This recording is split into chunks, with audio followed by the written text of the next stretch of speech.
You're in the waterloop.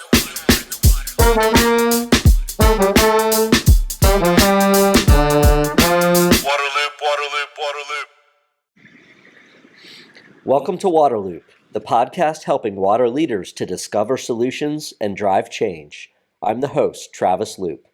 Over the past 20 years, trust in public institutions has plummeted and sales of bottled water have skyrocketed. A new book titled Profits of Distrust explores how these trends are related and the correlation between trust of tap water and government agencies such as utilities. The analysis is discussed in this episode with Manny Teodoro, one of the book's authors and a professor of public affairs at the University of Wisconsin-Madison. In addition to outlining the problem, the book presents a series of reforms that could help rebuild public trust in the water coming out of the tap.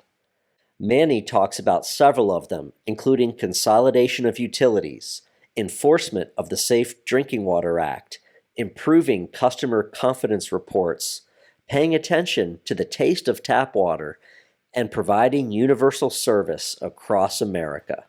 You're in the waterloop. Manny, I am finally happy to have you on the Waterloop podcast. I've been connected with you for a number of years, 5 years probably, and always been a huge fan of your analysis and the way you deliver a lot of that analysis. So good to have you on. And we're going to talk about your book that you have a couple co-authors, the Profits of Distrust. Great book name. Also would be a great band name. It's a good one. And I love the art on the cover with bottled water and dollar signs, because I think that really gets at kind of the crux of the issue or a big symptom of the issue. You're a professor, so I'm going to ask you for your thesis statement. Every professor always demanded that I have my thesis statement identified and have it clear. What's yours with this book? Well, first, thanks, Travis. It's good to be with you, and thanks for taking up the book. And I want to give credit to my co-authors, Samantha Zilke at the University of Iowa and David Switzer at the University of Missouri.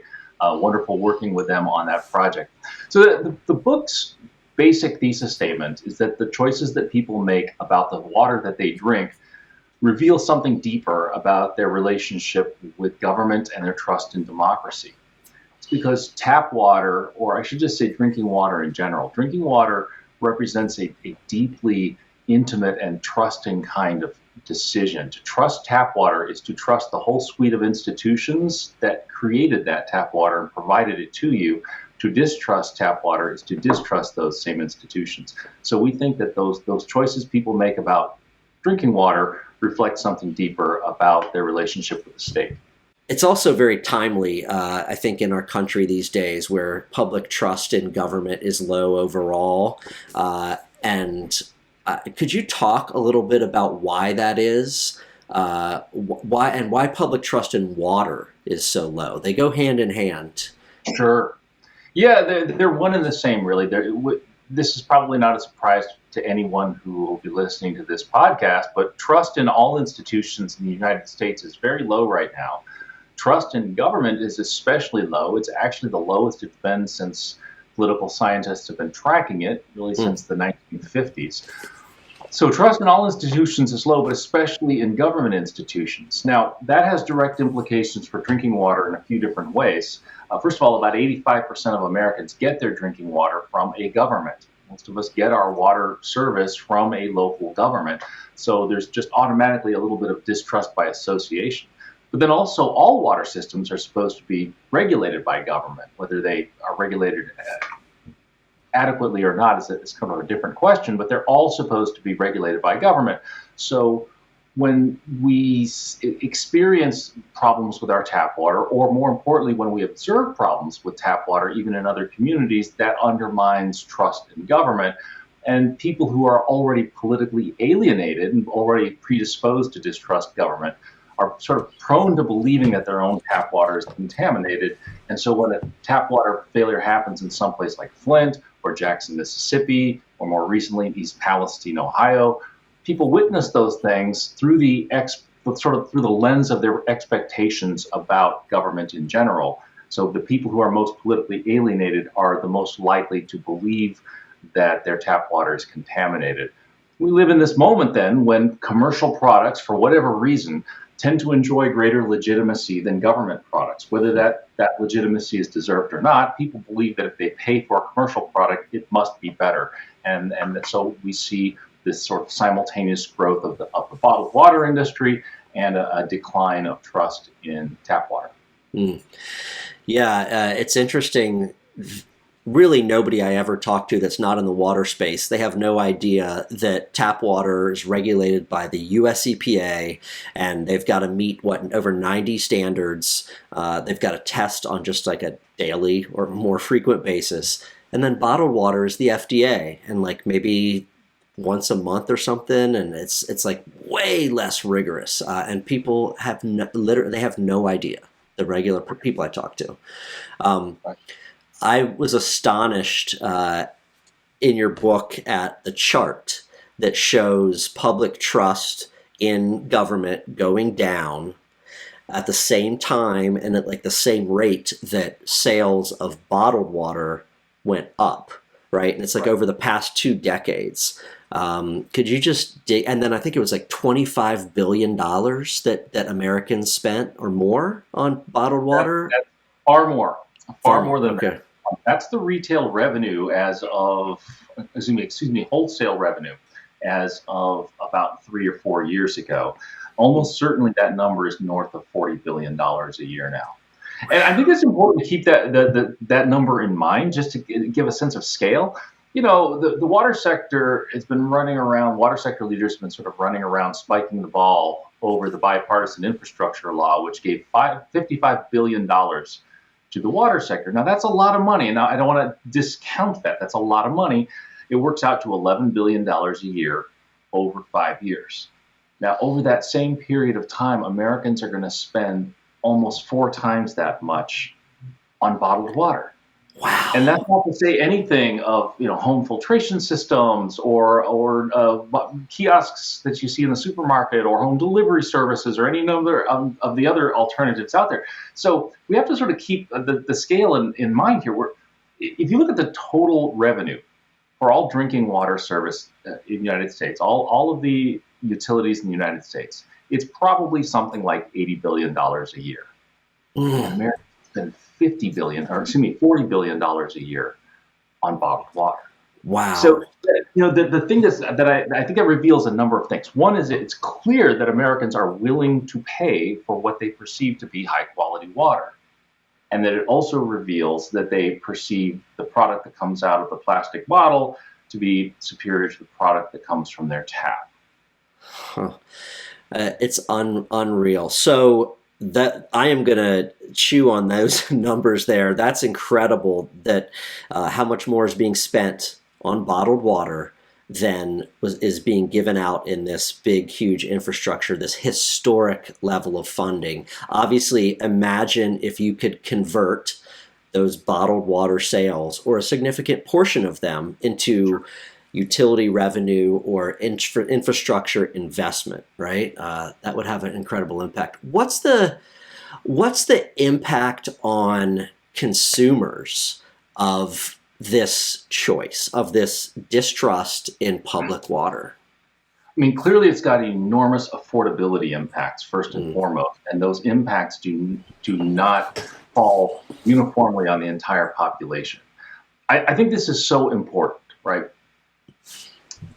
The people who buy the most bottled water are the poor.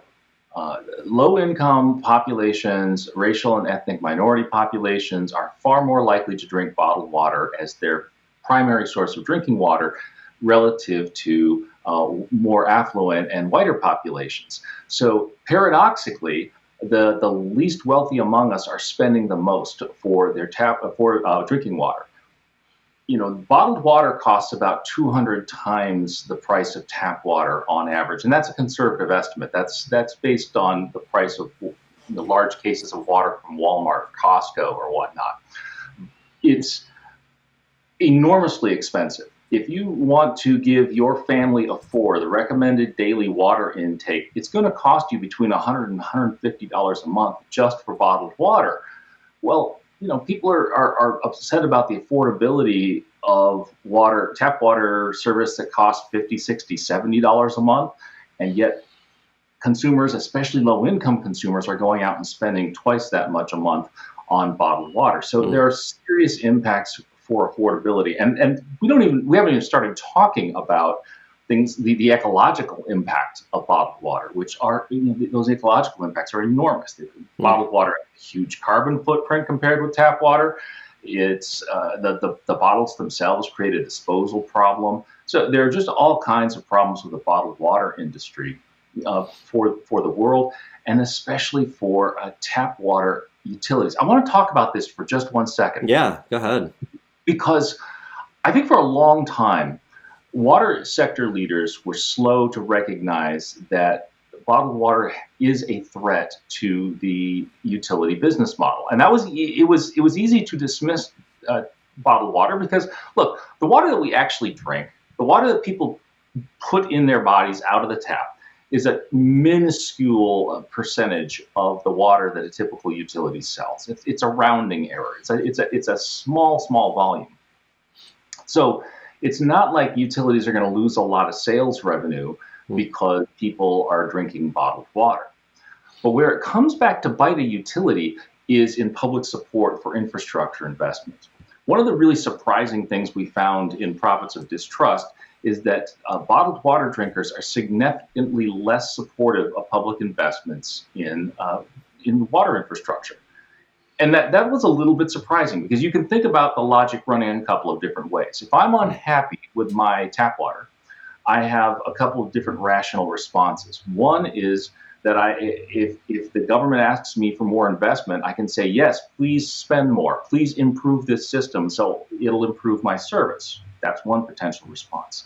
The other potential response is, no, I don't trust you. I think that this service is terrible. I think you're incompetent and you might be evil. Well, what we see empirically is that the people who have already made the choice to drink bottled water must believe the latter, because they are actually less supportive of public investment in infrastructure.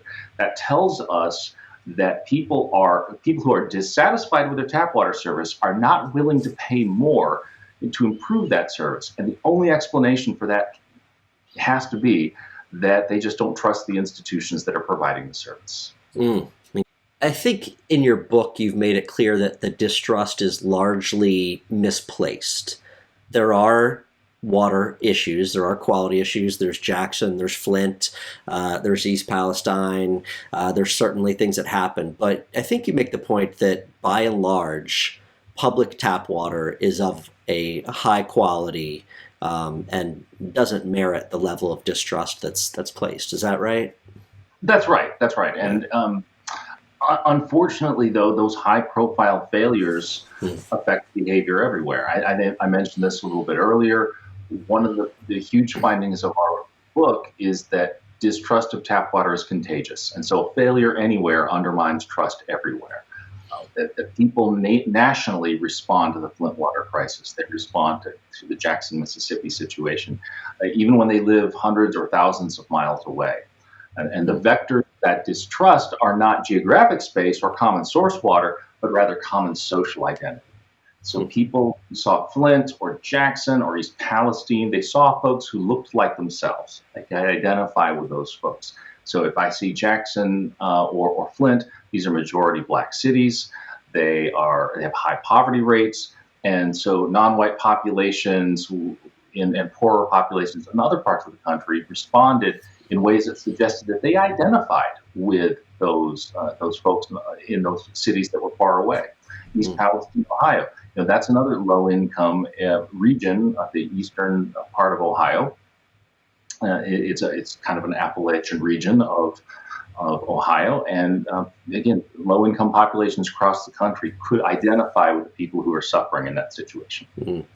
And going to overall distrust of government and public institutions, right? These populations have historically been underserved, neglected, poorly served, done wrong even by government institutions, and so that distrust really has deep roots throughout their lives and their experience, and it just carries over to this water piece.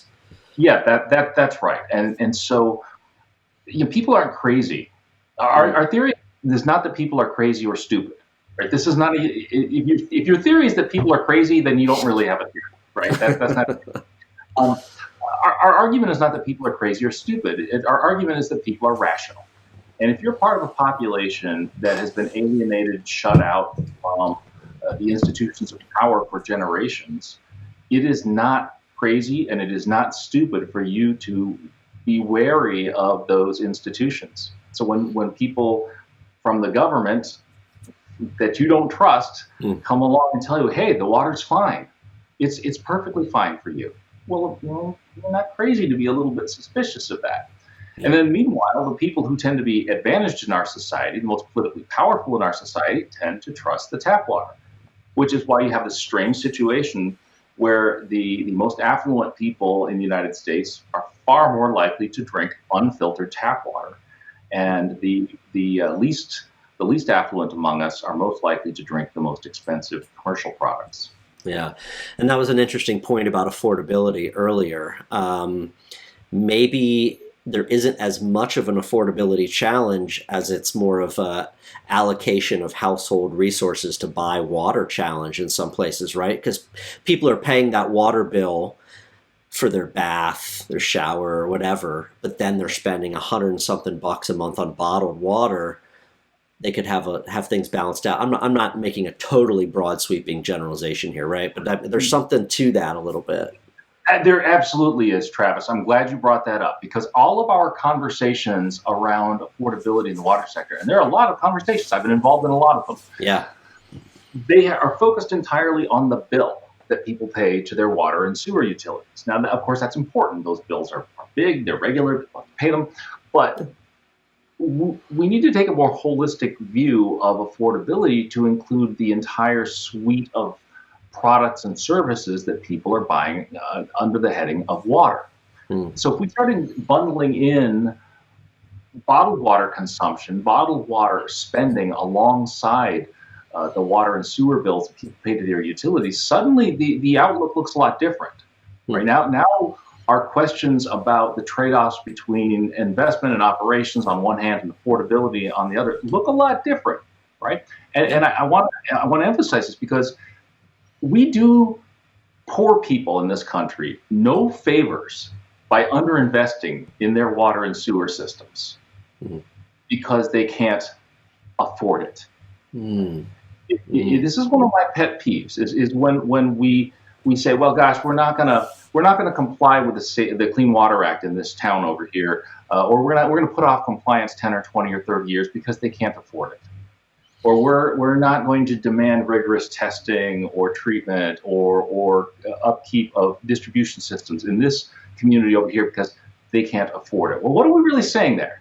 We're saying certain populations don't deserve clean water. They don't deserve safe drinking water because they're not willing to pay for it or they can't afford it. Well, if we look at what they're paying for bottled water, it turns out they can afford it. I think from a value proposition, we'd be much better off increasing the water bill by $10 or $15 a month if it means that people will then reduce their bottled water consumption by $100 a month. Right, absolutely. This reminds me, this is kind of the international developing world side, but when I learned about what water.org does with microfinance, their whole thing is like, of those hundreds of millions of people that don't have running water in their house, a lot of them are spending money to get it out of the house. They're going and spending all this money to get a water truck or fill these things so they can have water. Let's say they spend $100 a month to do that. If they can get this little micro loan that they pay back for $20 a month to have water in their house, then that economics works out. And I thought that was a really enlightening thing for me too on the international stage. It's not that all these people can't afford water, they're spending money. to go buy it outside of their house. Anyway, side story. No, it's an important one, though, because it reminds us that affordability is a function not just of what the water bill is, but of the resources available to pay for water services by the individual household. And when we take this holistic view, we recognize that investing adequately in the quality of these systems is a part of an affordability strategy. If we underinvest in systems and they continue to deteriorate and fail, people are going to continue to spend more and more money on cases of Aquafina and Dasani instead of sending that money to their water utilities, right? So there's a nexus here. There's a clear relationship between the quality of the infrastructure and people's consumer choices. Some recent research that I did. It's about to go into my blog in the very near future. It's not in the book. Is we found that there's I've got some recent analysis that shows that people who have experienced main breaks in their neighborhoods or their businesses are much more likely to drink bottled water. If they've ever experienced that problem at all, they're more likely to drink bottled water. Wow. Well, that means that if there's a direct relationship there, if we underinvest in distribution systems, we're going to get more main breaks. Every time there's a main break, people lose faith in the system. You get a boil water notice, people lose faith in the system. And what we find is that folks who are more affluent, there's a main break, there's a boil water notice, they're going to switch to bottled water, but then when the emergency's over, they're going to go back to the tap. Poor folks stick with the commercial alternative and they never return to the tap. It makes sense as I think of myself as a consumer, right? If you have a bad experience with a hotel chain or with an airline or with whatever, you're like, you know what? I'm going to try to find a way around that particular type of transportation or that particular company, whatever. You make choices that way. It makes sense. All right, so one of the things I love is that the book is not just, hey, here's the problem, but it's here's some solutions. And I'm also a huge fan of a lot of these solutions that you put in here. I think the drinking water sector needs to be a lot more aggressive in going after some of these. You have 12. We're not going to hit on all 12. There were a couple that really jump out at me that I want to talk about. Consolidation, regionalization, right? This is talked about a lot, very little happening with it. You keep hearing everybody talking about it. I was just at the Reservoir Center in DC, and Adam Krantz is saying this is something we need to see in the future. It got mentioned 3 or 4 times in conversation to me. How can consolidation and regionalization help address this trust issue? If I want to be hopeful about consolidation, the very fact that people can use the word consolidation in polite conversation now in the water sector is at least progress, because that used to be a fighting word. But at least we've made some progress that way. Look, nothing else we're going to do matters if we don't consolidate. We've got tens of thousands of separate drinking water systems in the United States. The fact is, we don't even actually know how many water utilities there are. There are close to 50,000 community water systems. A lot of those, in a lot of cases, multiple systems are operated by a single utility. So the actual number is probably something like 35 or 40,000. We don't really know. But no matter what, we do know that it's at least an order of magnitude larger than the energy sector. If you take all of the electrical and all the gas utilities and combine them, you're probably looking at something like maybe 6 or 7,000 organizations, and that's counting things very generously. So we're talking about an order of magnitude larger number of drinking water systems, and everything is worse because of it. Over half the systems in the United States, half the municipal utilities in the United States, water utilities, have fewer than 5 full-time employees. So there's just not a whole lot you can do when you're that small. If we think technology is part of the answer to our problems in the water sector, well, systems that are operated by 3 or 4 guys and a pickup truck and a couple of toolboxes, they're not going to be using satellite leak detection. They're not going to be doing the most sophisticated new stuff. And when we think about things like the human capital crunch that we've got in the water sector, we've got trouble recruiting and retaining operators. Well, if you're a young, talented, smart, and ambitious professional, do you want to go work for a system that has 8 employees or 6 employees or 3 employees? No, you want to go to a place where you're going to get a chance to work with the best technology, the best people. You're going to have a career path in front of you, higher pay potential for better benefits and advancement. So all of these things get better with size. I could if people want to go to my blog, they can see graph after graph after graph that shows different performance metrics, and everything in the water sector gets better with scale. So no matter how you slice it, we have to get, these organizations have to consolidate. They have to get bigger. And really, ultimately, nothing else we do matters if we don't get after the scale problem. We can pour all the federal money into these systems that we want, but we're going to be right back here in 25 or 30 years, because if organizations don't have the scale necessary to maintain their systems and operate them with excellence, we're just going to be right back in the same situation over and over again. So nothing gets better without consolidation. It's the necessary condition for everything. It's not sufficient. It's not our only problem, but it is a necessary condition to really address all of the rest of the water sector's issues. Yeah, I was just in the San Joaquin Valley in California and checking out these very small communities. And I never really got to grasp this until I went to a little town, Seville, and they have a community water system that serves like 90-something houses, right? And I mean, they are duct tape and Band-Aids and fighting for any grant they can get to dig a deeper well and having to put up a big tank just to have a truck come and fill it with water. I mean, and that's just this little system, they're not getting the best water. That's for sure. Right. I have a friend named Ramiro Berardo at Ohio State University, and he released a documentary film last year about affordability of water service in Ohio. And one of the things that came out, it's an hour-long documentary. I recommend it to you. It's called Water for All, if anyone wants to see it. It's available on YouTube. And there's a thread that he follows through the course of this film of a little tiny town. I don't remember what it's called now, but it's one of these very, very small systems you're talking about, fewer than 100 connections, maybe 30 or 40. And they show you the little well house that serves this area, and the operator, who's this old retired guy who's out there every day trying to keep the thing running. He can't even take a vacation because there's no one else who can run the system. Right. And you see there's like plants growing through the walls of the well house, and he's out there with his little test tubes, and he's trying to do the test. He's very faithfully trying to keep the system up and running, but it's just not sustainable, let alone economically viable. And there's a happy ending, because what Ramiro shows in the film is that this system consolidates, and it ends up connecting to a larger utility nearby.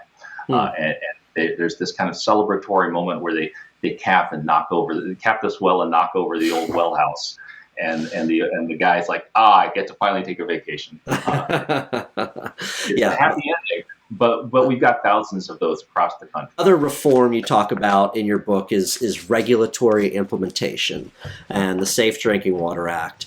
This is especially interesting to me because of my 6 years working in the Office of Water at EPA. The Safe Drinking Water Act amendments were in the late 90s, and I don't think there's been a new contaminant added to the drinking water standards since then. PFAS is going to become the next one that has an MCL, which is crazy. What's your take on reform to implementing the Safe Drinking Water Act and why that's key to the trust issue? Yeah, I'm so glad you brought this up. I'm going to put aside PFAS issue because that's a separate issue, and worthy of an entirely separate conversation. But I think that the bottom line is that we have regulatory regimes that simply tolerate failure. They tolerate failure, especially for poorer, smaller, and/or rural communities. There's kind of, with respect or apologies to former President Bush, there's a kind of soft bigotry of low expectations that applies to much of the water sector in the United States. One of my favorite examples of this, unfortunately, is Jackson, Mississippi. So the Jackson water crisis happens. I'm sure people who listen to your podcast know all about it. That got national news earlier this year. But the thing is, Jackson, Mississippi has been more or less in continuous noncompliance with the Clean Water Act or the Safe Drinking Water Act since the early 1980s. It's had scores of violations over the years, and state administrators, federal administrators under Democratic and Republican governments for decades have simply looked the other way. Or they've said, oh, hey, Jackson, you really should clean that up. Oh, Jackson, you really should get your act together. Jackson, if you don't fix things, I'm going to be back here in 2 more years, and I'm going to wag both of my fingers at you and tell you to clean things up. Look, it really isn't all that difficult. Regulations without enforcement are basically suggestions. And we've got a regulatory regime that simply tolerates failure. So our very simple advice here is to enforce the law. One of the really interesting things that I found some years ago in a study with a guy named David Kaniski at Indiana University, he and I did a study of regulatory compliance by government-owned versus investor-owned utilities. And what we found was that regulators in both the energy and the water sectors were much more willing to enforce violations or punish violations and enforce compliance against investor-owned utilities as opposed to government-owned utilities. So I think there's a lot of politics here. Right? There's a great political pressure to go easy on government organizations and to go much more aggressively after investor-owned firms. Well, given that 85% of the water sector, drinking water, is local governments, now that's sort of a recipe for a light regulatory touch. So we need to start by enforcing the laws we've got before we start getting more aggressive about introducing new regulations. That's my take on it.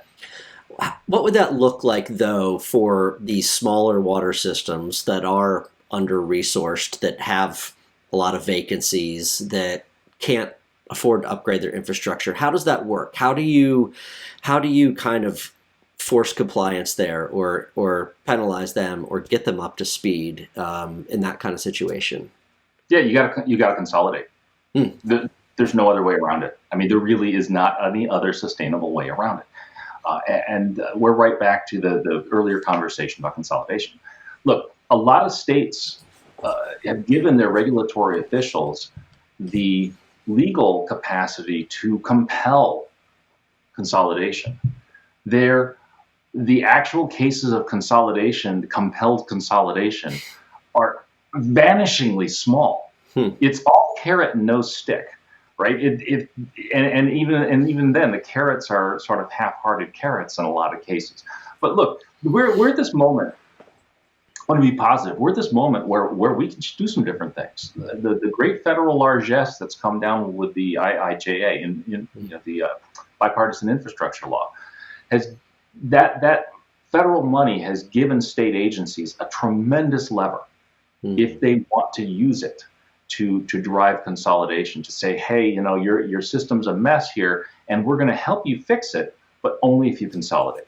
Only if you consolidate, because otherwise, this is just good money after bad, right? This is just giving more federal tax dollars to a system that is ultimately unsustainable. So the way to address these problems is you got to consolidate. You got to get those economies of scale so that they have human capital, and really the human capital is the main constraint here. You can get federal or state grants. You can get low-interest financing to take care of the infrastructure. But if you haven't got an operator, if you haven't got an engineer, if you haven't got the people that it takes to run that system, you're going to be in the same kind of trouble you're in right now. So we have to consolidate. There's no other way around it. And it's going to take some intestinal fortitude by regulatory leaders to make that thing happen. And it's understandable, but disappointing to me that a lot of political leaders and agency leaders bend over backwards to say, oh, we're never going to force some consolidation. I'm like, okay, so what you're telling me is you're going to tolerate failure. Yeah. And you're going to tolerate failure for poor communities, brown communities, and rural communities, because you don't think that they are worthy of aggressive enforcement. Yeah, that's so interesting. I will have to watch. We will all be watching to see if this starts to happen a little bit here. One of the other 12 reforms that really jumped out at me also is around taste. I liked this one. I travel around. I notice the taste differences in tap water. I don't think that's necessarily bad. Sometimes I don't like it. I'll just be honest. I'm like, I don't like the taste of this water very much. But why is that a key part of building back trust in public water?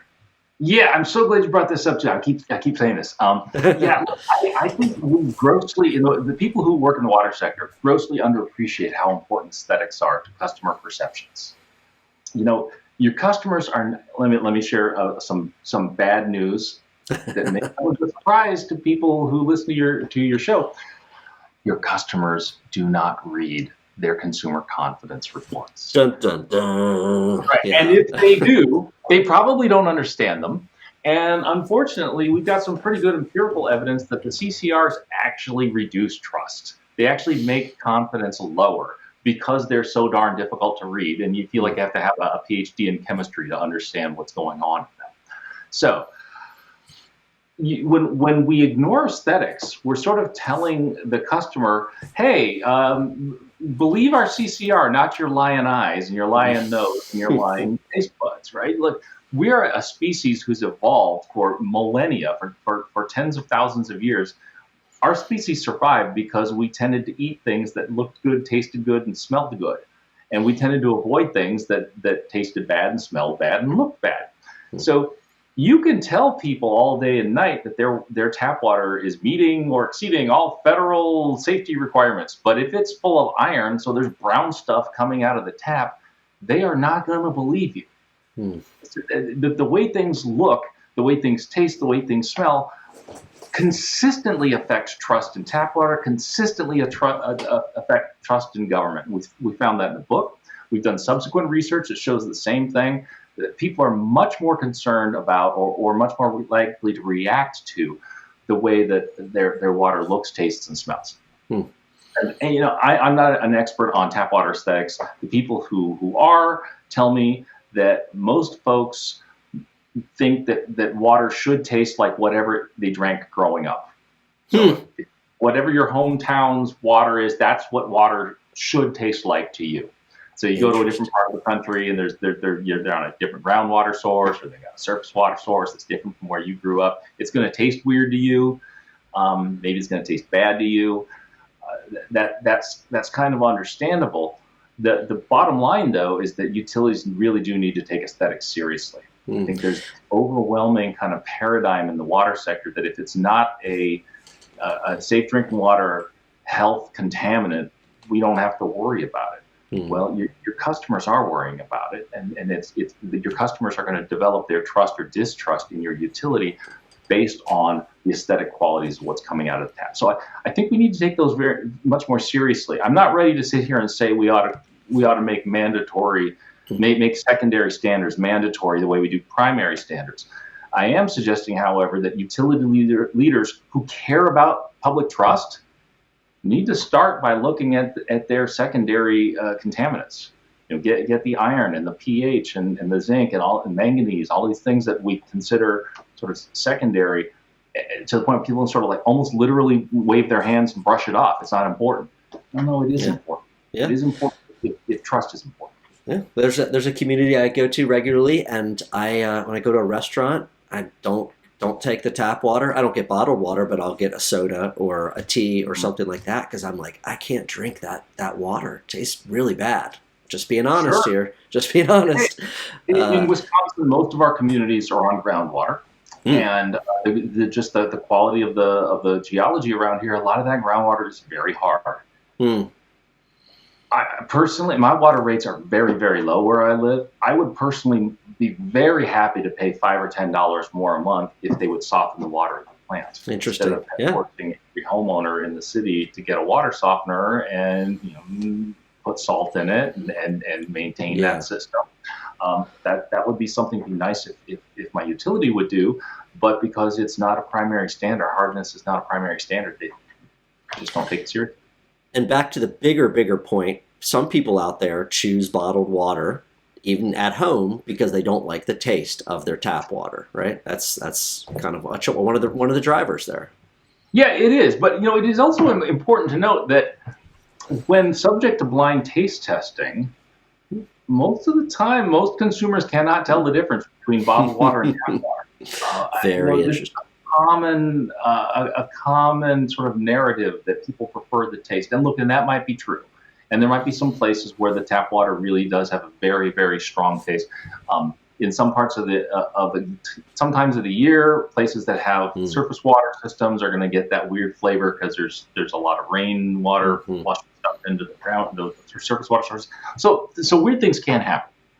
Yeah. But I mean, when we do blind taste testing, if you're old enough to remember the Pepsi challenge, when people do the Pepsi challenge with tap water versus bottled water, there's never a statistically significant difference between people.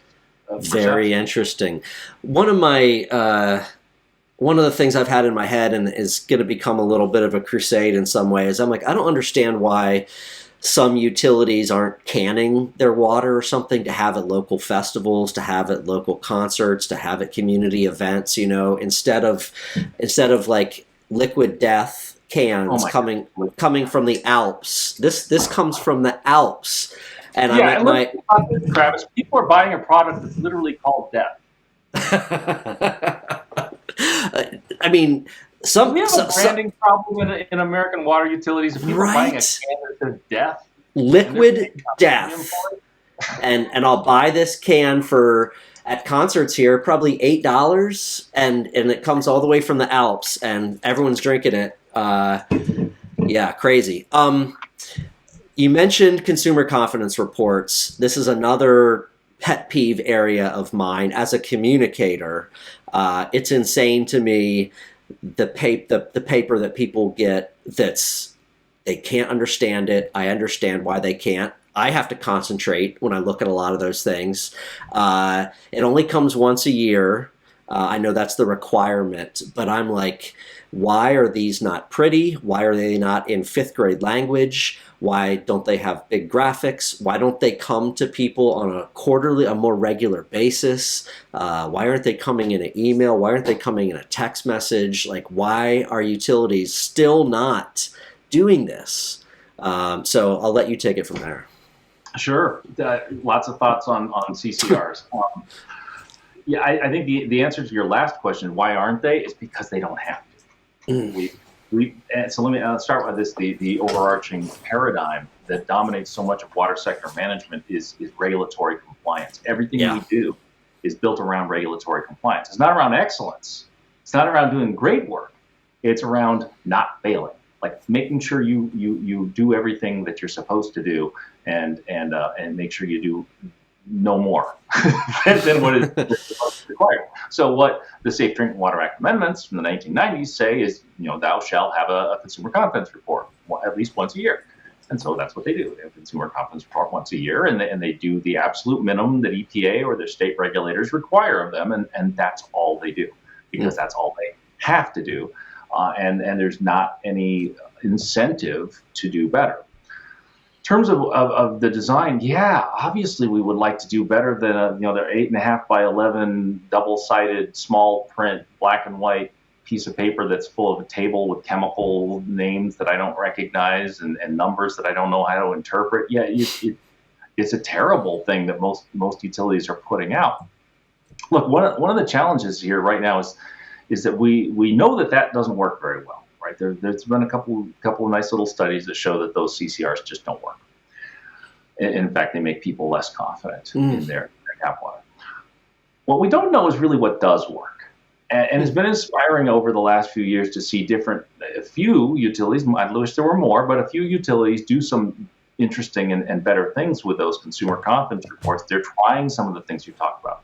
More colorful, more accessible language, better graphic design. But we still don't have a very good sense of which of those elements really works and which doesn't. And I'm pleased to tell you that my co-authors from Profits of Distrust and I have right now a grant proposal before the National Science Foundation to do a series of of experimental tests to see what builds public confidence. And one of those efforts will be led by, if we get the grant, will be led by David Switzer at Missouri, and it has everything to do with CCR design. He plans to run a series of controlled experiments to see which kinds of elements of design get people to trust their water systems based on the kind of information that they're delivering. So we need that kind of really careful, rigorous kind of consumer information research that I guarantee you they're doing in the bottled water sector. I guarantee you that the commercial companies out there are investing heavily in research to get to know what gets people to believe that their product called death is better than something that's coming out of the tap. I mean, that's some amazing marketing, right? It is. I want to take really quickly too about this question of canning or bottling municipal water. Right. Chicago, quite famously last year, did a little bit of that. I know some years back, Louisville Water did something similar. It's not clear to me. I think it's ultimately an empirical question whether that helps or hurts. Right? Does that feed into the idea that you can't get the water out of the tap? The bottle is superior, right? Interesting. We want to be careful. And one of the things that my co-authors and I grappled with when we were writing the book was, what do we think about municipal water kiosks? There's at least one utility I know of out there that actually operates commercial drinking water kiosks like the Ice House America or Watermill Express that we write about in the book. And the utility itself owns them and operates them in their service area. And my co-authors and I disagreed on this, right? One of my co-authors is kind of a fan of that approach and suggests, well, hey, if people are going to be drinking water from commercial sources, maybe we should at least have it provided by the utility, so it's well regulated and well maintained, and we can price it at a reasonable price so people aren't paying too much. I'm more reluctant. I'm less sanguine about that because I worry about the signal that it sends to their customers. Yeah. Is that kiosk branded as that utilities water, or is it? It is, but the primary brand is Ice House America. So it's got the Ice House America sign, and then the utilities logo is also on the kiosk. But it's secondary. But more importantly, I just sort of wonder what signals does that send to your tap water drinker? What signal does that send to your customer? If you are telling them that, hey, you can drink from your tap, but hey, we could also sell you this product out here that 35 cents a gallon that gone through reverse osmosis, and then you'll even more. Yeah. I think we need to be careful. Ultimately, it's an empirical question. Does bottling the municipal water help? Does bottling the tap water help? Change perceptions, maybe. What if this can from, we'll say, DC Water, you go into the grocery store and it's priced actually based on what you would pay out of the tap, and this was like $1.50 cents, and that'd be a big PR thing in a way, but that would get some attention. I'm just thinking creative here, that would be very interesting. Anyway. Yeah, you'd probably have to price it more like 25 cents because you'd have price of the can. Price of the can, price of the transport, all that stuff. Yeah. Anyway. But it's an interesting, ultimately it's the kind of thing we'd like to run an experiment and find out. Okay, cool. Last one I want to ask you about, again, there's 12 good ones in there, but this is just such a big issue. Like I said, I was just in California and seeing people that have dry wells or polluted wells, so many tough situations around the country. 2 million people in the United States that don't have reliable, clean drinking water, right? Universal access is something you say would be a reform. Talk about that one. Yeah. There's a couple of different ways to think about the 2 million people. In a country where our population is something like 330 million, that's 340 million, that's a very small percentage. But in absolute numbers, that's a lot of people. That's an enormous number of people. So we do think that even though it's a small minority of the total population, it's important that we address those folks and help them get the service that they need. there's a clear model here, and that is the way we fund and provided communications infrastructure in the United States. When telephone service was first introduced to the United States, obviously it was economically viable in dense cities, right? Places where it's easy to lay out wired telephone networks back in the 1920s, 1930s, 1940s. But our federal government made a commitment to providing telephone service to rural areas, and they started this effort toward universal service. And I think there's even a tax called the Universal Service Fee or Universal Service Fund or something like that. That rings a bell even on my cell phone bill still. Yeah, when you pay your phone bill, there's all those little miscellaneous services. One of those is a universal service tax or universal service fee. And it is to provide phone service, telecommunications service to rural communities where otherwise would not be viable. Right? People who live in far-flung rural communities simply wouldn't have telephone service if it weren't subsidized by the rest of us. Now, we all have an interest in universal service. It is useful for me to be able to make a phone call to a rural part of the United States. So it's good for everyone involved, but it does require a subsidy. We think that that's a potentially promising model for water. In terms of the funding, a universal service fund for water.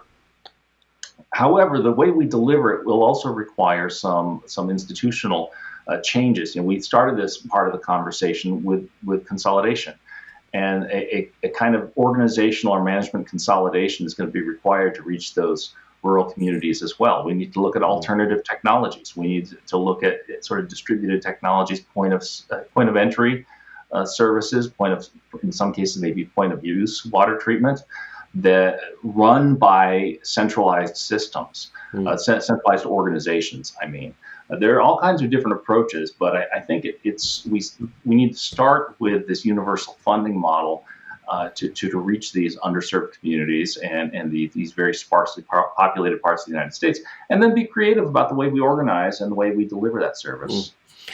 Is the need for universal service because of the basic human need for water? You can even say take the right part out of it, right? Don't want to sound too political, but is it about that, or is it or does it feed into this overall trust of the water systems? Yeah, it's both. Yeah, okay. It's both, right? You can make the moral argument that simply this is something that we owe to each other as citizens of an advanced democracy. Yeah. But you don't have to make that ethical claim. You can make a good self-interested case that it is in my interest to make sure that you, Travis, have adequate water for drinking, cooking, and sanitation, because your health is in my interest. Because if you get sick, it increases the probability that I get sick, or that my family gets sick. So we all have an interest in this universal service, just like we have an interest in universal telecommunication service. We all have an interest in universal water and sanitation services as well. So I think that they're good selfish interests for all of us in having a healthy population, and then universal water service helps us get there. Yeah, if the moral argument isn't enough, which in my mind I think it is. So, Manny, awesome talking to you. I knew we had a lot of ground to cover. There's so much more stuff to talk about. Again, Profits of Distrust. If you work in water, you definitely need to get this. You know a lot, but you don't know everything that's in this book. Super informative. Thank you very much for your time. Appreciate it. Thanks, Travis. It's been great chatting with you. Waterloop. Thank you for listening to this episode. To find all podcasts, sign up for email updates, and connect on social media, visit waterloop.org. Waterloop, Waterloop, Waterloop.